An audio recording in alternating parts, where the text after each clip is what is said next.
TNN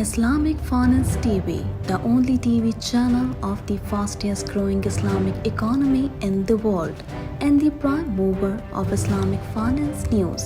Follow us on our social media handles and watch our reports and educational program at www.islamicfinancetv.com.